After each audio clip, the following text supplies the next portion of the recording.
বন্ধুরা, আজকে আমি নীলিমা কুকিং শো থেকে বানাতে চলেছি আমি চিড়ার পোলাও। এই যে আমি চিড়া রেডি করেছি, ধুয়ে নেবো এবার চিড়াটাকে। এটা দিয়ে আমি পোলাও বানাবো। এই যে আমি আলু কুচি করে রেখেছি, এই যে আমি পেঁয়াজ টুকরো টুকরো করে কেটে রেখেছি,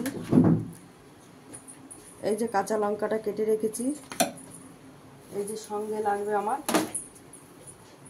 কারি পাতা, আর আমি বাকি সর্ষে ফোড়ন দেবো, আমি দেখিয়ে দেবো। আমি কড়াই গরম হলে আমি আস্তে আস্তে তেল দিয়ে আমি সব বসিয়ে দেবো। আমি সাদা তেল, কারি পাতা, সর্ষে ফোড়ন দিয়ে দেবো। এটা গরম হয়ে গেছে, দিয়ে দিচ্ছি সর্ষে ফোড়ন।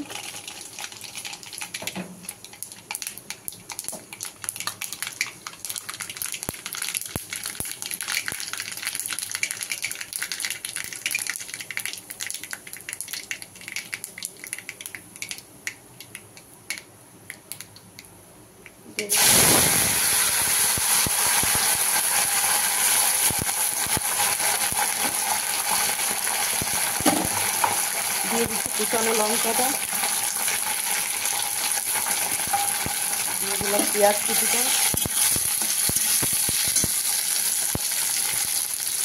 সঙ্গে দিয়ে দিচ্ছি আলু কুচিটা।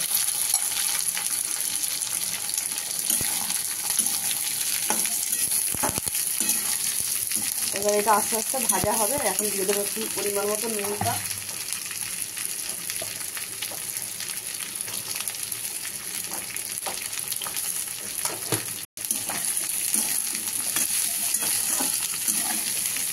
আস্তে আস্তে ভাজা হবে।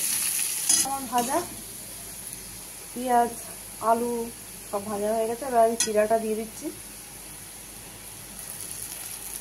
আমি এটা মোটা চিড়াটা ব্যবহার করছি, পাতলা চিড়া দিলে গলে যায় বলে আমি মোটা চিড়া ব্যবহার করছি। মোটা চিড়াটা ব্যবহার করলে বেশি ভালো হয়, আর পাতলা চিড়া ব্যবহার করলে একদম গলে যায়।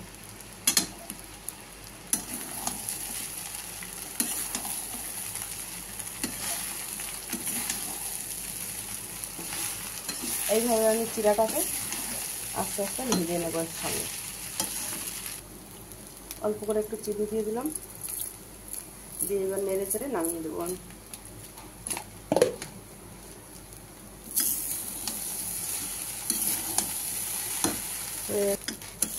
হয়ে গেছে আমার, আমি এবার গ্যাস বন্ধ করে দিচ্ছি। হয়ে গেছে বন্ধুরা আমার চিড়ার পোলাও। আপনাদের ভালো লাগলে আপনারা এরকম বানিয়ে খেয়ে সবাই খেতে পারেন। বাচ্চা বড় বাড়ি বুড়ো ধুড়ো যে খাবে সবাই খেতে পারবেন। খুব ভালো লাগে এটা। নীলিমা কুকিং শোটিকে ইউটিউবে সাবস্ক্রাইব, লাইক, কমেন্ট, শেয়ার করে দেবেন। আর ফেসবুকের বন্ধুরা আপনারাও লাইক, কমেন্ট, শেয়ার করে দেবেন। আর নীলিমা কুকিং শো বলে পেজ খোলা আছে, সেখানে ফলো করে লাইক, কমেন্ট, শেয়ার করে দেবেন। এটা খুব টেস্টি খাবার, আর বাচ্চারা মুখরোচক, তো বাচ্চারা খুব ভালোবাসে খেতে এটা।